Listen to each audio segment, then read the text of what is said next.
Vale, gente, con este live vamos a terminar el análisis al libro primero del Código Procesal Penal. Era un análisis que salió bastante largo, de decirlo, pero que era completamente necesario. Así que a continuación vamos a hablar del título 6 del libro primero del Código Procesal Penal, relativo a las medidas cautelares reales que están señaladas de los artículos 157 al 158 del Código Procesal Penal. Las medidas cautelares reales son aquellas que recaen sobre los bienes de un imputado o responsable civil, con el objetivo de asegurar el cumplimiento de futuras obligaciones, como una condena pecuniaria o la reparación de algún daño. Estas medidas buscan evitar que el imputado se desplace o enajene sus bienes para evitar el pago de la condena. Estas, conforme señala el artículo 157 del Código Procesal Penal, proceden durante la etapa de investigación, y tanto el Ministerio Público como la víctima pueden solicitar por escrito al juez de garantía que las decrete respecto del imputado. Ahora, puede pedir que decrete una o más medidas cautelares reales conforme a este título. Vamos a relacionarlo inevitablemente con el título 5 del libro segundo del CP del Código Procesal Penal, que es del Código Procesal Civil, de Procedimiento Civil, perdón, Código de Procedimiento Civil, que son estas medidas precautorias que están relacionadas con las medidas cautelares reales, que están señaladas en el artículo 290 del Código de Procedimiento Civil, señalan que para asegurar el resultado de la acción, puede el demandante, en cualquier estado del juicio, aun cuando no esté contestada la demanda, pedir una o más de las siguientes medidas, que son el secuestro de la cosa demandada, el secuestro de la cosa que es objeto de la demanda, secuestro de la cosa que es objeto de la demanda, nombramiento de uno o más interventores, nombramiento de uno o más interventores, retención de bienes determinados y prohibición de celebrar actos o contratos sobre bienes determinados. Entonces, aquí se relacionan, junto con el artículo 157 del Código Procesal Penal, esto se relaciona con el artículo 290 del Código de Procedimiento Civil. ¿En qué sentido?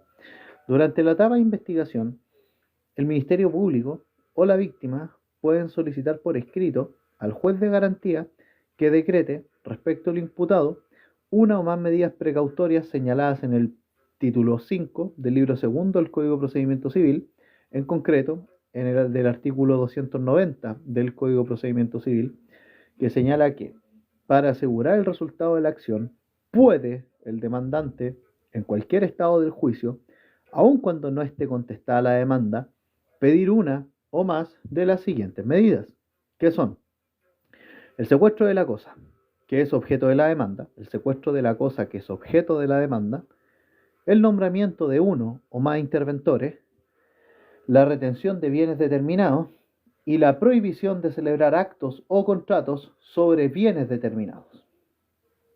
Al deducir la demanda civil, la víctima podrá solicitar que se decrete una o más de estas medidas: el secuestro de la cosa que es objeto de la demanda, el nombramiento de uno o más interventores, la retención de bienes determinados y la prohibición de celebrar actos o contratos sobre bienes determinados.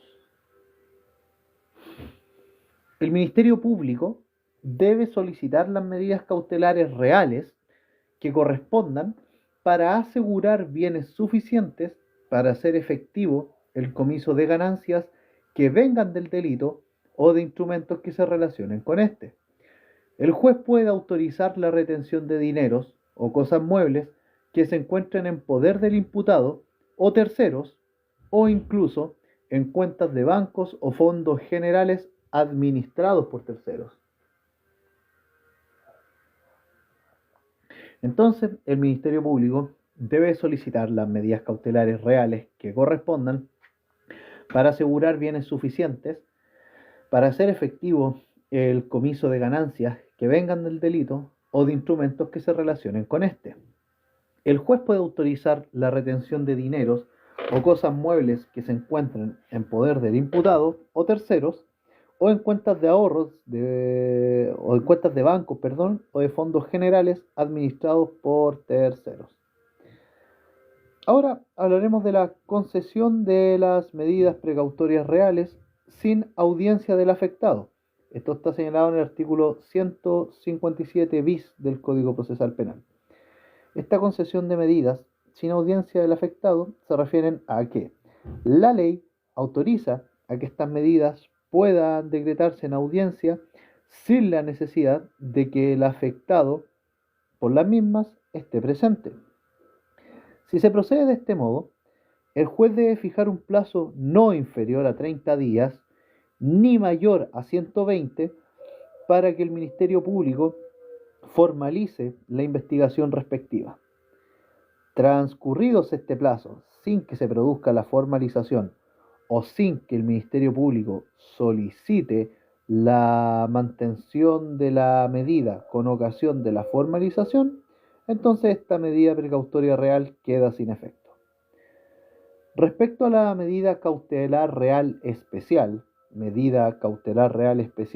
señalada en el artículo 157 ter del Código Procesal Penal, en caso de delitos de usurpación de inmuebles, el Ministerio Público o la víctima, en cualquier etapa del procedimiento, formalizada o no la investigación, le puede solicitar al juez que decrete el desalojo de los ocupantes ilegales con auxilio de la fuerza pública, acreditando la inscripción de los inmuebles y los antecedentes de la ocupación. Para lo anterior, se cita en el breve plazo a audiencia que se va a celebrar con las personas que asistan. Ahora, las resoluciones que nieguen o den lugar a estas medidas son apelables. Eso respecto a las medidas precautorias reales. Vamos ahora con el último título del libro primero del Código Procesal Penal, y ya con esto terminaríamos su análisis, que se refiere a las nulidades procesales. Nulidades procesales. Las nulidades procesales están señaladas de los artículos 159 al artículo 165 del Código Procesal Penal. Y señalar lo siguiente: ¿cuándo proceden estas nulidades procesales? Según el artículo 159 del Código Procesal Penal, solo pueden anularse las actuaciones o diligencias judiciales defectuosas del procedimiento que ocasionen a los intervinientes un perjuicio irreparable. Solo pueden anularse las actuaciones o diligencias judiciales defectuosas al procedimiento que ocasionen a los intervinientes un perjuicio irreparable. Existe perjuicio cuando la inobservancia de las formas procesales atenta contra las posibilidades de actuación de cualquiera de los intervinientes en el proceso. También el mismo Código Procesal Penal establece una presunción de derecho del perjuicio. ¿Cómo esto de una presunción de derecho del perjuicio? Se presume de derecho, presunción de derecho del perjuicio, según el artículo 160 del Código Procesal Penal, que señala que se presume de derecho, que no admite prueba en contrario, la existencia del perjuicio si la infracción hubiere impedido el pleno ejercicio de las garantías y de los derechos reconocidos en la Constitución o leyes de la República. La oportunidad para solicitar la nulidad procesal establece la siguiente regla. La regla general es que la declaración de nulidad procesal se debe impetrar de manera fundada y por escrito incidentalmente, incidentalmente dentro de los 5 días siguientes a aquel en que el perjudicado haya tomado conocimiento fehaciente del acto cuya invalidación se persigue, a menos que el vicio se haya producido en una actuación verificada en una audiencia y en este caso debe impetrarse verbalmente antes del término de la misma audiencia. Entonces, la oportunidad para solicitar la nulidad es que la regla general es que la declaración de nulidad procesal se debe impetrar de manera fundada y por escrito, incidentalmente, dentro de los 5 días siguientes a aquel en que el perjudicado haya tomado conocimiento fehaciente del acto cuya invalidación se persigue, a menos que el vicio se haya producido en una actuación en, verificada en una audiencia. En este caso debe impetrarse verbalmente antes del término mismo de la audiencia. Con todo, no puede reclamarse la nulidad de actuaciones verificadas durante la etapa de investigación después de la audiencia de preparación de juicio oral. No puede reclamarse la nulidad de actuaciones verificadas durante la etapa de investigación después de la audiencia de preparación de juicio oral. La solicitud de nulidad presentada extemporáneamente será declarada inadmisible. Recuerden acá la presunción de derecho del perjuicio que establece el artículo 160 del Código Procesal Penal, que señala que se presume de derecho la existencia de un perjuicio si la infracción hubiere impedido el pleno ejercicio de las garantías y derechos reconocidos a uno de los intervinientes, sea por la Constitución o las leyes de la República. Esto en atención a que solo pueden anularse las actuaciones o diligencias judiciales defectuosas del procedimiento que ocasionan a los intervinientes un perjuicio irreparable. Y existe perjuicio cuando la inobservancia de las formas procesales atente contra las posibilidades de actuación de cualquiera de los intervinientes en el proceso. Se puede solicitar la declaración de voluntad, puede solicitar la declaración de nulidad el interviniente en el procedimiento que haya sido perjudicado por el vicio y que no hubiese concurrido a causarlo. Solo puede solicitar la declaración de nulidad el interviniente en el procedimiento que haya sido perjudicado por el vicio y que no hubiese concurrido a causarlo. Esta es la legitimación activa de la solicitud de declaración de nulidad. Y solo la puede pedir el interviniente en el procedimiento que haya sido perjudicado por el vicio y que no hubiese concurrido a causarlo. Ahora también tenemos que considerar otra institución relacionada con esto, que es la nulidad de oficio. Y la nulidad de oficio, en estos casos, está señalada en el artículo 163 del Código Procesal Penal. ¿A qué se refiere la nulidad de oficio? Si el tribunal estima que se produjo un acto viciado y la nulidad no se ha saneado aún, lo pondrá en conocimiento del interviniente en el procedimiento a quien estime que la nulidad ocasiona perjuicio, con el fin que procediere como creyese más conveniente a sus derechos, a menos que se trate del supuesto del artículo 160, que es la presunción de derecho del perjuicio si la infracción impidió el pleno ejercicio de garantías y derechos reconocidos por la Constitución y las leyes especiales de la República. Entonces, respecto a la nulidad de oficio, que esto correlaciona bastante con la institución de la nulidad absoluta que vemos en el Código Civil. Respecto de la nulidad de oficio en el proceso penal, si el tribunal estima que se produjo un acto viciado y la nulidad aún no se ha saneado, lo pondrá en conocimiento el interviniente en el procedimiento a quien estime que la nulidad ocasiona perjuicio, con el fin que procediese este interviniente como más estime conveniente a sus derechos, a menos que se trate del supuesto del artículo 160, que establece la presunción de derecho del perjuicio causado. donde la infracción impide el pleno ejercicio de las garantías y derechos reconocidos por la Constitución y las leyes. Ahora, relacionado con esto, también tenemos la institución del saneamiento de la nulidad. Tenemos la institución del saneamiento de la nulidad que está señalado en el artículo 164 del Código Procesal Penal y que establece que las nulidades procesales o las nulidades quedan subsanadas si el interviniente perjudicado no impugna o no impetre esta declaración de nulidad oportunamente, si acepta expresa o tácitamente los efectos del acto y cuando, a pesar del vicio, el acto cumple con su finalidad para con todos los interesados, salvo en los casos del artículo 160. Entonces, ¿cómo se sanea la nulidad de los actos en materia procesal penal? Bueno, estas quedan subsanadas si el interviniente perjudicado no la impugna en su declaración oportunamente, si acepta expresa o tácitamente los efectos del acto que tiene esta nulidad y o cuando, a pesar del vicio, el acto cumple con su finalidad para con todos los interesados, salvo la presunción de derecho del perjuicio que está señalada en el artículo 160 del Código Procesal Penal. Ya con esto terminamos, son los efectos de la declaración de nulidad. ¿Cuáles son los efectos de la declaración de nulidad en torno al proceso penal?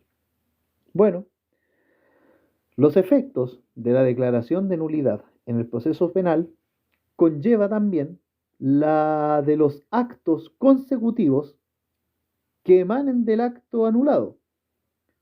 La declaración de nulidad conlleva la nulidad de los actos consecutivos que emanen del acto anulado y que dependan de esto. Hola amigo, dígame licenciado. Mira, si te sirve, puedes seguirme en mi canal de YouTube. Se llama igual que este canal, Justo y Debido Proceso. Tiene 41 suscriptores. Así que ahí, ayer y hoy día, hemos hablado todo proceso penal y estoy subiendo esos videos. Así que, ¿cómo se llama este asunto? Todos los lives que hacemos acá van a estar en ese canal para que puedas revisarlos si así lo deseas. Hola Michael, ¿qué tal? Felicidades. Muy bien, amigo. Ese ramo se lo suele echar bastantes personas, así que muchas felicidades y pucha, a darle nomás, pues. Ya queda poco para que pueda ingresar y muy bien. Felicidades por haber pasado esto. Ah, ya, don este. Vale. Estábamos felicitando al amigo. Acá también que pasó juicio ejecutivo y sumario, que es un tema que, ojo, no es menos complicado. Hay que tener bastante manejo de detalles y entender muy bien las instituciones. Bien, ya estamos terminando aquí con los efectos de la declaración de nulidad a propósito de los actos en el proceso penal. Bueno, el efecto de la declaración de nulidad en materia procesal penal conlleva a la nulidad de los actos consecutivos que del acto anulado emanen o dependan. El tribunal, al declarar la nulidad, determinará concretamente cuáles son los actos a los que ella se extienda y siendo posible, ordenará que se renueven, rectifiquen o ratifiquen. Ojo con eso.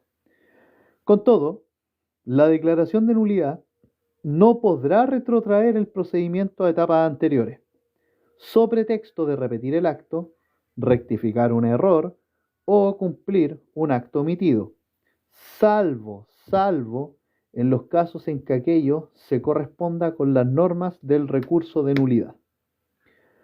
Si durante la audiencia de preparación de juicio oral se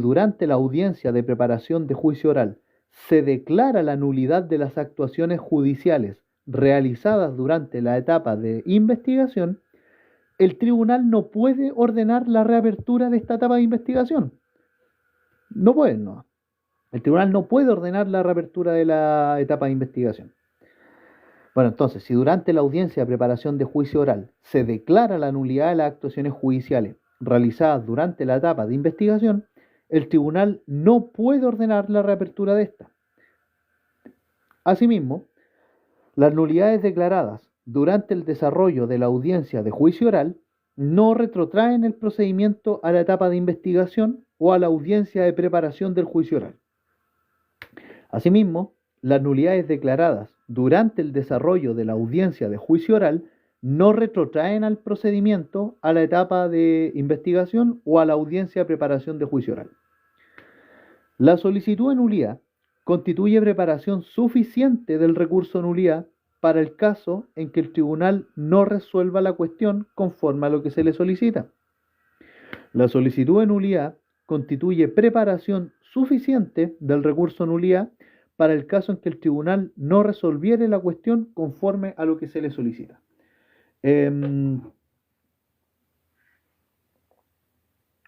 Vamos a revisar por última vez los efectos de la declaración de nulidad y que están señalados en el artículo 165 del Código Procesal Penal y que son súper importantes porque esta cuestión es pregunta de prueba.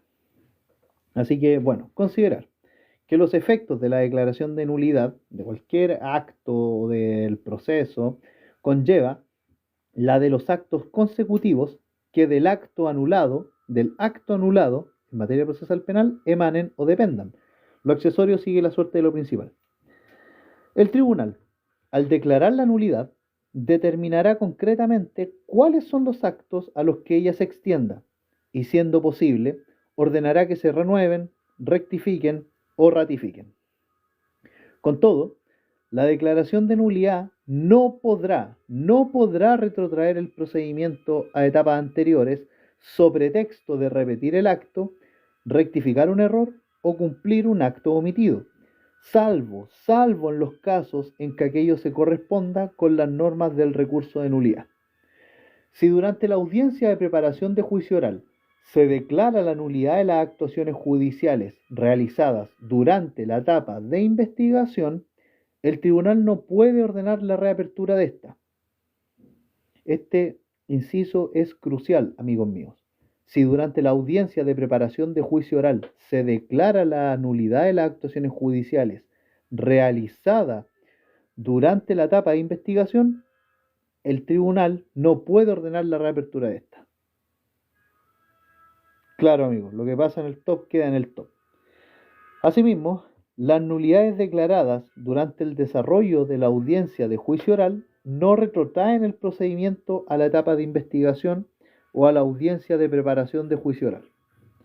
Pasó la vieja, como dirían coloquialmente. La solicitud de nulidad constituye preparación suficiente del recurso de nulidad para el caso en que el tribunal no resuelva la cuestión conforme a lo que se le solicita. La solicitud de nulidad constituye preparación suficiente del recurso de nulidad para el caso en que el tribunal no resuelva la cuestión conforme a lo que se le solicita. Y eso, con esto acabamos de terminar el análisis completo al libro primero, sin perjuicio de que ojalá puedan revisar su apunte, contrastar lo que hemos visto y desde luego agradecerle vuestra presencia en estos lados. Vamos a subir todo el análisis de los videos que hemos grabado, los live que hemos tenido respecto al análisis del libro primero a nuestro canal de YouTube. Así que eso, muy agradecidos. Nos vemos en un rato para continuar con el análisis del libro segundo, en concreto al procedimiento o al juicio oral. Saludos, bendiciones.